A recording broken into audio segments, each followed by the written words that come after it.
Hi, everybody. Thanks for joining me. My name is Sabrina. I am on peritoneal dialysis and have been doing that for almost 10 years now. I currently serve as chair for the Patient Advisory Committee for Network 13. And what that means is we are a committee of patients from Oklahoma, Arkansas, and Louisiana, and we're referred to as patient subject matter experts or PSMEs. And what we do with the network, we work with the health providers and clinical staff. We provide information to them regarding concerns, regarding problems and educational needs that kidney patients like us may have. Now, if you see me look away, it's because I'm looking at my notes and I don't want to forget anything. So forgive me for doing that. So I'm going to tell you about that in advance. I'm also part of the National Patient and Family Engagement, or NPFE, Learning and Action Network, or LAN, and the NPFE-LAN is referred to. And it brings patients, healthcare providers, and families together to improve ESRD care. ESRD is end stage renal disease. You probably heard that term before, ESRD. That's what it means, end stage renal disease. I work with LAN, and LAN is it has smaller groups. Actually, it has smaller groups, and they're referred to as affinity groups. And these affinity groups focus on certain healthcare areas, such as bloodstream infections and transplants, which is the group that I'm a part of, and why I would like to talk to you today about transplants. You're probably wondering why I would like to share this information. Well, there's a couple of reasons why. One is because, like I said, I'm on dialysis, and I intend at some point in my life to, you know, get a transplant. So this is actually helping me on my journey. By helping you, it's helping me. So, and the other reason is, as a national goal, the organizations all want to increase the wait list for kidney patients by 30% by the year 2023. And the only way we're going to do that is if we got to get the word out. So I'm here doing my little part to get the word out about transplant and where you can start if you're considering it. Um, I'm going to give you some websites, and you will be able to find the links for these websites down in the description. So don't worry about if you miss it during this little talk here. But like I said, I'll have all the links down in the description, so you'll be able to find it later after you watch this little video. The first group I'd like to talk to you about is it's called the End Stage Renal Disease National Coordinating Center, and their website is esrdncc.org.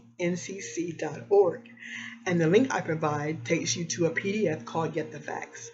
And what that says, it has things like what a transplant is, how it's paid for, um, and types of kidney donors. It has that type of information in it. So, you can hit the link and you can, check that website out. The second website I have is called the American Kidney Fund, and their link is kidneyfund.org. And the link will take you to what's called Transplant Central. And it has information like preparing for a transplant, the wait list, types of transplant. It actually has lists from like pre-transplant to post-transplant. So you definitely want to check that out. And the last site I have is called the American Association of Kidney Patients, or AAKP.org. And that link takes you to Transplantation. And basically what that means is, with that link, it takes you to other links that discusses where patients are discussing what they went through to prepare for transplant, when they had a transplant, post-transplant. It just has it in patients' perspectives. So if you want to get like how a patient felt about a transplant, then you can go to that site and check out the information. But all of these sites all have different information about kidney disease, kidney transplants, and all that information. So and it may lead you to other sites. But like I said, just check these out.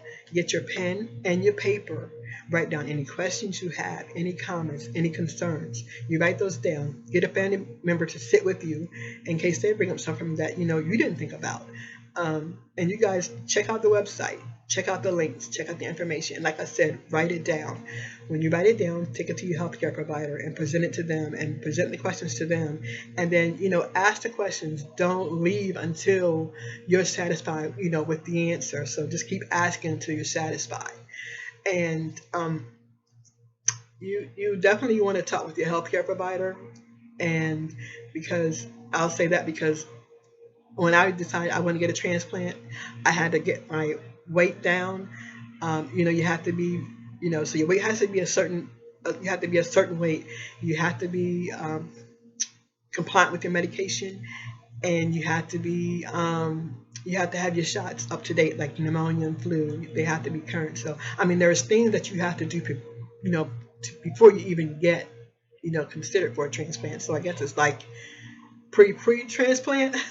So yeah, but definitely talk to your healthcare provider with any questions, concerns you have. We got to get that number up, and we need your help to do it. And I would like you to press the like button and share this to anyone you think might be able to get some use out of it. If you have any questions for me, you can drop them down below, or my email is there, blogging@grandmasplace at gmail.com. You can send me an email and I will get back to you. Like I said, if you have any questions or concerns, just like I said, take them to your healthcare provider. And if you have any questions about the websites I provided, shoot me a note. But thank you for joining me, and you guys have an awesome week. And remember, share, and hit that like button. Bye.